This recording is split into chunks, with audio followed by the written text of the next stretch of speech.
ममता जी भतीजे को सीएम बनाना चाहते हैं। भतीजे को सीएम बनाना है या सोनार बांग्ला बनाना है, बताइए भाई। वंशवाद की जिस बेल पर बंगाल का चुनाव चढ़ता रहा, आखिरकार उन्हीं आरोपों को ममता बनर्जी ने सियासत के ध्रुव सत्य के रूप में बाकी राज्यों की तरह स्थापित कर दिया। तीसरी बार सत्ता संभालने के 34 दिन बाद ममता ने भतीजे अभिषेक बनर्जी को राष्ट्रीय महासचिव टीएमसी का बना दिया। 2011 में टीएमसी की युवा विंग संभालने से सियासत में आए अभिषेक 2014 में लोकसभा का टिकट पाकर पहली बार सांसद बने थे। 10 साल में अभिषेक बनर्जी अब ममता की पार्टी की नेशनल पॉलिटिक्स का चेहरा बन रहे हैं, जो वंशवादी राजनीति के आरोपों पर बीजेपी से एक मांग करते हैं। मैं तो कहीं बार बोला हूं, फिर दोबारा दोहरा रहा हूं। They have the MPs, they are running the central government. Why can't they pass a bill in the floor of the house कि भाई एक परिवार से एक जन पॉलिटिक्स करेगा? ये आप करो, सबसे पहले इस्तीफा मैं दूंगा।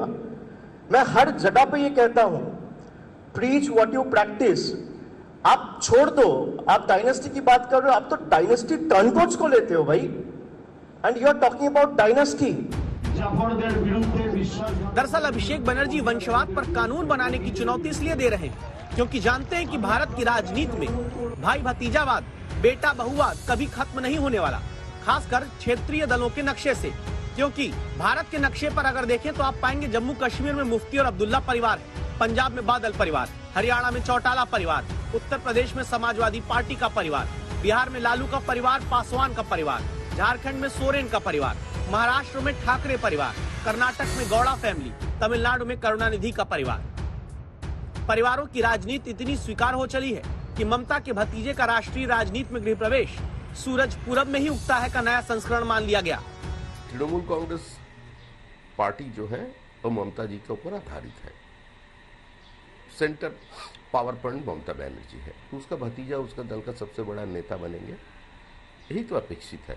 इसका बाहर अगर कुछ हो जाता तब उसका ऊपर चर्चा हो सकती है। बीजेपी राष्ट्रीय और प्रदेशों की राजनीति में भले दूसरे दलों को वंशवादी बताकर अपना चाल चरित्र चेहरा अलग दिखाती हो, लेकिन वंशवाद बीजेपी में भी है।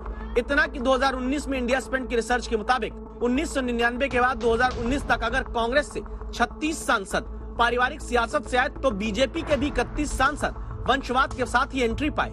2019 तक लोकसभा में बीजेपी के 10% और राज्यसभा में कुल 93 सांसदों का संबंध राजनीतिक वंशवाद की बेल से लिपटा हुआ पाने का दावा है।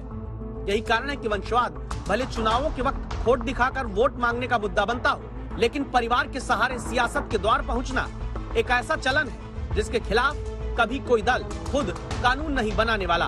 अनुपम मिश्रा, कोलकाता, आज तक।